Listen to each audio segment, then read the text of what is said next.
এখানে প্রসঙ্গত একটি বিষয় দৃষ্টি আকর্ষণ করতে চাই। আজকের আলোচনায় আমি দৃষ্টি আকর্ষণ করতে আমার কেন যিনি ইচ্ছা হচ্ছে সেটি হলো এই,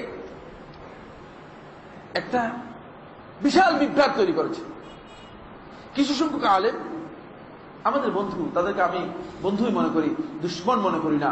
তারা আল্লাহর দুশ্মন মনে করি না, রাসূলের দুশ্মন মনে করি না। তাদের কিছু ভুল আছে, হয়তো ভুল থাকতেই পারে, ভুল আমারও হতে পারে, তাদের হতে পারে। কিন্তু একদল লোকের ধারণা হচ্ছে যে তারা এখন একটা স্লোগান বের করেছে, লামাযহাবী। এটা শুনছেন কিনা আপনারা? আমি আপনাদেরকে স্পষ্ট করে বলতে চাই, লামাযহাবী এই স্লোগানটি মূলত একটা বিভ্রান্তি স্লোগান, ঠিক কিনা?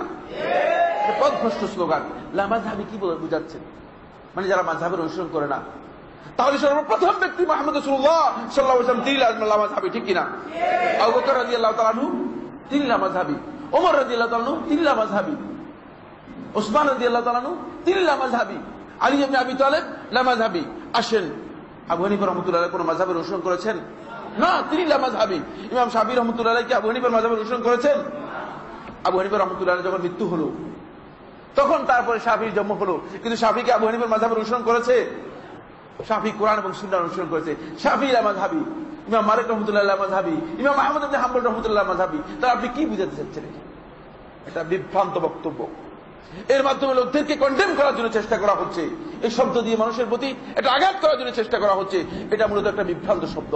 কোরআন এবং সুন্নাহর অনুসরণ এটি লামাযহাবী দিয়ে আপনি ঠেকাতে পারবেন না। যারা এই পথভ্রষ্টতার দিকে মানুষদেরকে আহ্বান করছেন, আমি আপনাদেরকে বিনয়ের সাথে অনুরোধ করব, এই কাজ করার আপনার দায়িত্ব নয়। আপনি আপনার বক্তব্য দেন, আপনি আপনার বক্তব্য দেন, আপনার বক্তব্য দেওয়ার আপনার অধিকার আছে। তাও কুল হাতু বুরহানাকুম ইন কুনতুম সাদিকিন, যদি সত্যবাদী হও তোমার দাবিতে, তাহলে তুমি তোমার যে দলিল আছে সেই দলিল তুমি পেশ করবে, দলিলের ভিত্তিতে বক্তব্য দেবেন।